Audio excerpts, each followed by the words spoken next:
Why did I do that?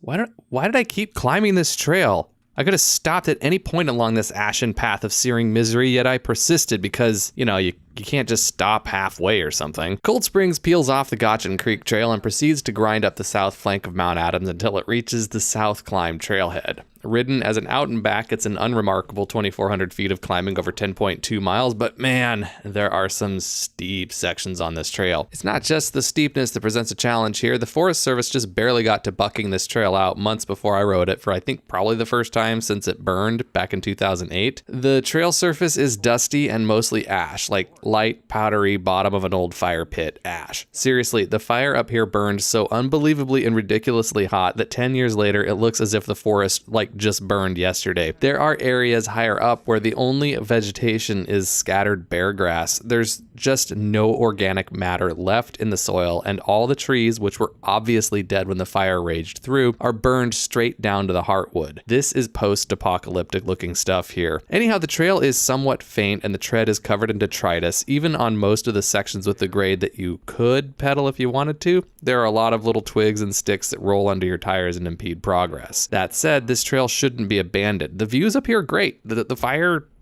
created awesome expansive views from the south flank of Mount Adams, and there's a lava field on both sides of this trail. You kind of get to go up and over lava rock, and there's some fun technical sections that are created by the lava. So if you're camping out in the area or staying in Trout Lake, there's no reason you shouldn't ride this trail. Just remember, it's a sightseeing expedition. Yeah, it's brutal, but I had fun anyway, and I was even by myself and I still had fun. It's harder to have fun when you're by yourself, so if I had fun by myself, even though it was miserable, you should totally ride this, especially if you're with friends. There are a couple places that I found it easier to just literally carry my bike. So far I'd say if you're hiking this trail with a 30-pound pack, because I'm hiking it with a 30-pound bike, not bad.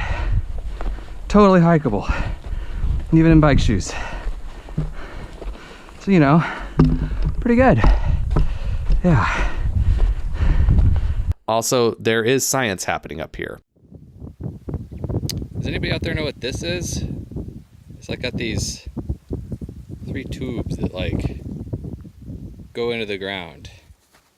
I found out on Facebook that this sciencey looking apparatus is in fact someone's PhD project related to moisture levels in the soil of forests recovering from fires. So, cool. Also, don't touch it. The descent on this trail would be amazing if it wasn't so faint and if there wasn't so much detritus on the tread. If the parking lot at the South Climb Trailhead weren't so perpetually full, I would recommend this trail as a shuttle ride. Although it would be a pretty long shuttle, you'd probably spend twice as much time driving as riding. But you know what? If 50 people shuttled this trail on a cloudy Saturday when no one's climbing Mount Adams, the twigs would get knocked off the tread and things would get bedded in really nicely. Seriously, that's all this trail needs to be an awesome descent near Mount Adams for a slightly more rustic mountain biking option. So there you have it. Let's get a big crew together and shuttle this thing about 100 times and it'll be rideable and hikeable trail again. Now, get out there and go ride your bike.